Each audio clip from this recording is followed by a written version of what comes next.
Now, this system doesn't work if people opt out.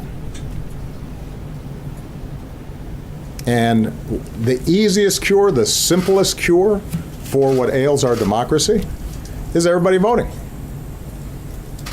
Now, it's true that there's some states that purposely make it hard for people to vote. We're the only major democracy in the world that actively makes it hard for people to vote. And so you should be, particularly as in your student newspapers, as you go back to your home states, you should be asking, why is it that we have laws that are purposely making it harder for people to vote, purposely making it harder for young people to vote? And there's a political agenda there. The people in power don't want things to change. They want cynicism. Because obviously the existing system, as frustrating as it is for everybody else, works for them. Well, if you want to upend that, we got to vote. But even in those states that purposely make it harder to vote, the truth of the matter is on your college campuses, half the folks, maybe 2/3 of the folks who don't vote because they're just not paying attention. They don't consider it important. And they're not willing to take the 15 minutes or half hour that it takes to make sure that you're registered and make sure you actually vote. Well, if you care about climate change, you care about college costs, you care about career opportunities, you care about war and peace and refugees, you can't just complain. You got to vote. And what's interesting is young people, as a voting bloc, are the least likely to vote, but when you do vote, have the biggest impact on elections. During a presidential year, young people account for like 19% of the total vote.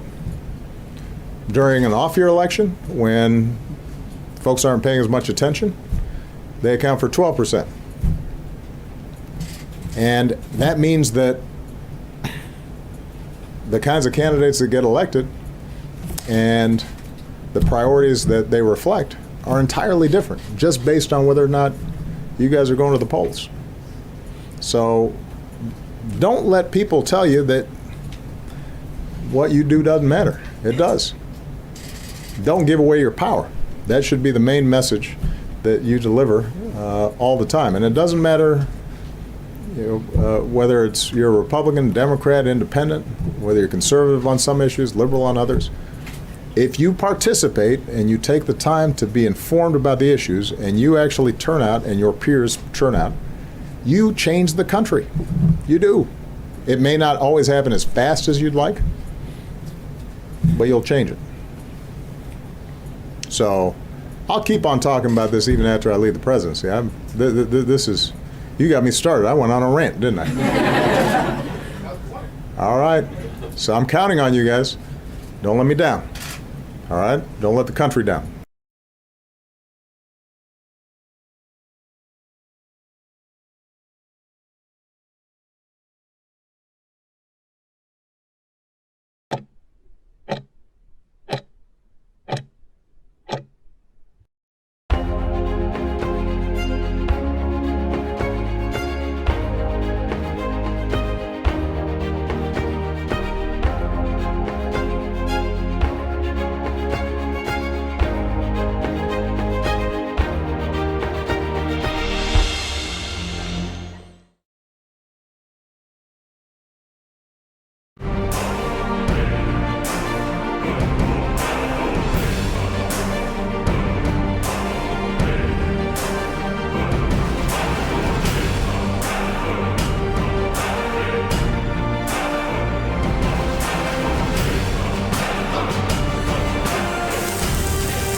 Today is Veterans Day here on Guam. I'm Leon-Guerrero, and this is my point of view. Behind me, we have the Guam Legislature building. And the reason I bring this up is we saw in the entry, the trailer, Obama. It's very important that we vote. When we think about why people serve in the military, most people going into the service go in to protect the people and our democracy. And our democracy is based on our right to vote, executing our right to vote.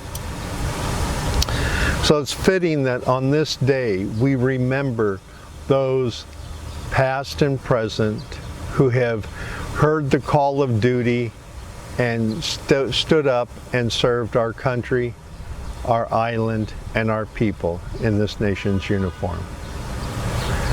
I am very humbled by the fact that so many people from our island hear the call and stand up.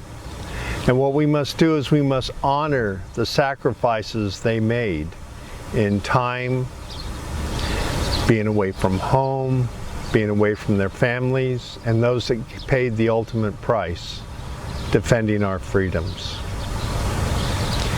One of the most important freedoms we have is the right to vote. And all around the United States, there are politicians that are making it hard to vote. It's happening here on Guam, as we saw January 2020, when the Guam Election Commission eliminated nearly 9,000 voters from the registered rolls. Why did they do that? Well, it's a known fact that when you make it hard to vote, established politicians find it easier to get into office and stay into office. And it makes it harder for new people wishing to stand up and serve our people in this building back here, the legislature.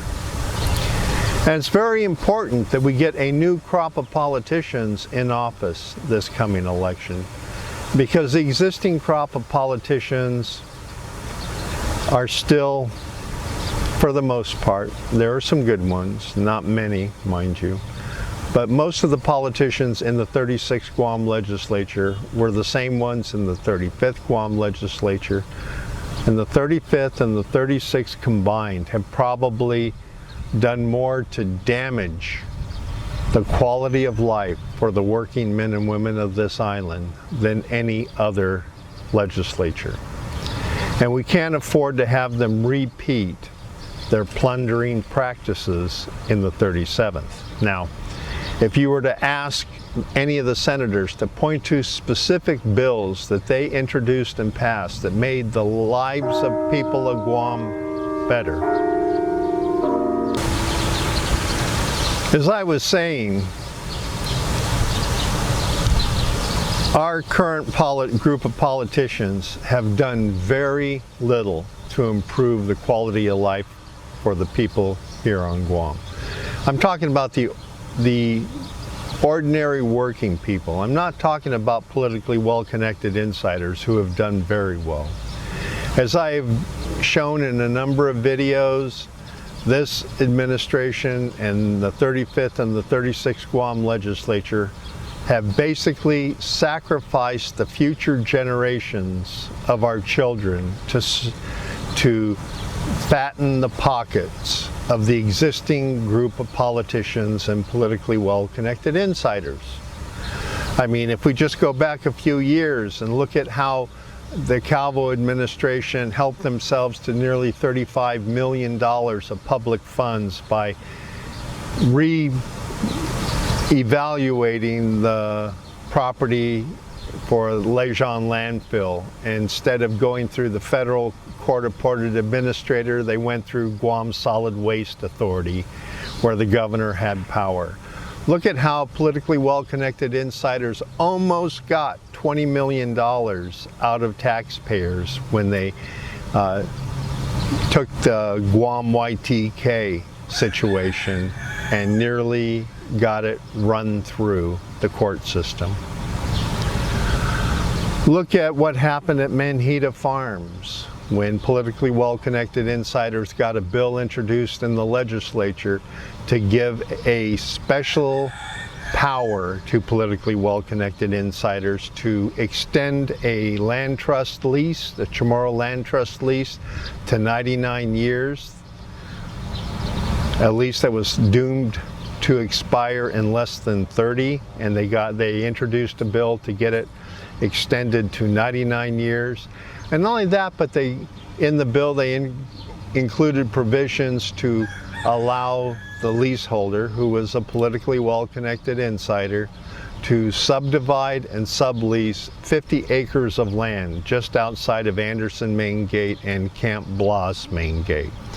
Just imagine how valuable 50 acres of Chamorro Land Trust land with subdivision and sublease rights located that close to two of the major bases on island would be. But it didn't happen because the people stood up and spoke. And this is how we speak in the coming year. We speak with our vote. Right now, we had 56,000 registered voters going into the 2020 election. 9,000 got cut, taking us down to a little over 46. I'm pleased to say that we've gone from 46 to 48. But we need more. We need to do more. We need more people to register, and more importantly, more people to actively vote. And I say that we need to vote as if our children's future and our grandchildren's future and our great-grandchildren's future depend on it, because it does. The way the politicians are going right now, they're trying very hard to protect themselves. It's what I call the moral hazard of politics. They're fighting in the Supreme Court of Guam right now, and I'm fighting against them. They're trying to prevent taxpayers from ever holding any elected or appointed or any government official accountable for acts that they do in our name, which basically gives them carte blanche, because that's how they're playing the game right now. You look at the commercial port where a bunch of employees were politically fired and then rehired with the change of administration, and it cost taxpayers millions of dollars. Who's being disciplined? Who's being fired? Who's being terminated as a result of those mistakes? Nobody. I could run down a long list of things like that, but as long as our politicians feel they have a free hand in sticking their free hand into the taxpayer pockets and pulling out whatever discretionary income we have left, they're going to continue to do that. And the latest debacle is the pandemic funds that the governor's sitting on. We've got basically $1 billion sitting in the bank that she hasn't used. We lost a couple $100 million of PUA money that didn't get dispensed. And now we're looking at the governor trying to create the biggest pork barrel project in the history of Guam, and that is a new medical center out on Eagles Field. Rather than use the $300 million sitting in the bank for the benefit of small businesses on Guam so that they can hire back the employees, she wants to keep it in the bank to ensure maximum participation in her virtual fundraisers at $1,000 a ticket. Last time she ran for office, I think the total bill was something like $3 million. I could be wrong, but somewhere between $2 and $3 million to get into office. Nobody spends that kind of money to get into public office unless they expect to get something in return. And that's the problem I talk about often, the moral hazard of politics. So if you read in the body of the copy of this post, you'll see an article I wrote a couple of years ago about the moral hazard of politics. And that's what happens when you have career politicians like the ones we have over there right now. They are more concerned about taking care of their political supporters and politically well-connected insiders and each other than they are about taking care of the people of Guam. Earlier in this video, I made a suggestion that if you were to ask them to name one bill they've introduced and passed for the benefit of the people of Guam, they would be hard pressed to do so, because I've looked at the bills introduced and passed. They've introduced a lot, only passed a few, but they've introduced and passed a hell of a lot of resolutions. But when you look at the bills they pass, none of them benefit the people of Guam. And that's sad to say, but it's true. Politicians are going to point at the war claims expansion and say, oh, you know, we passed Bill 217 and we've got Bill 220 introduced. You know, we could have paid the war claims 40 years ago out of our own money, because that's what we're doing right now. Politicians aren't doing it, we are. We're reaching into our grandchildren's futures and taking money out to compensate a few people for the past. Now granted, our people did suffer during the war, and granted, they do deserve something, but they deserve something from Japan, not from the future children of Guam.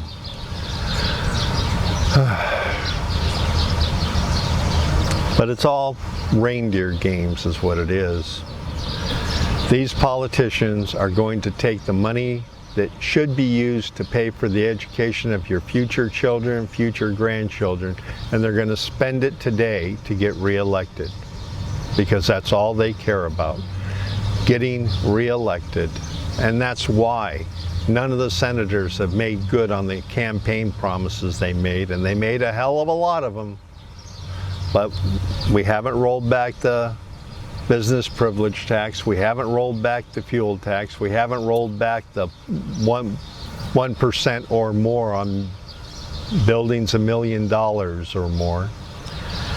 I mean, the list of broken promises is long.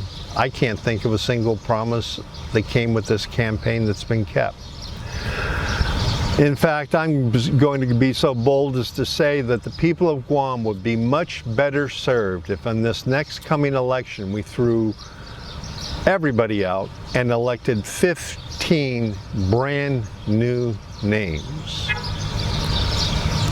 Now I know that's throwing the baby out with the bathwater, because we do have a couple, only a couple of senators that I feel have been working hard for the people of Guam. But if we threw out all the senators and started over from scratch, I think we would be better off as a people when we finally get a legislature that's made up of people serving people, instead of made up of politicians serving politicians and politically well-connected insiders. But this is Veterans Day.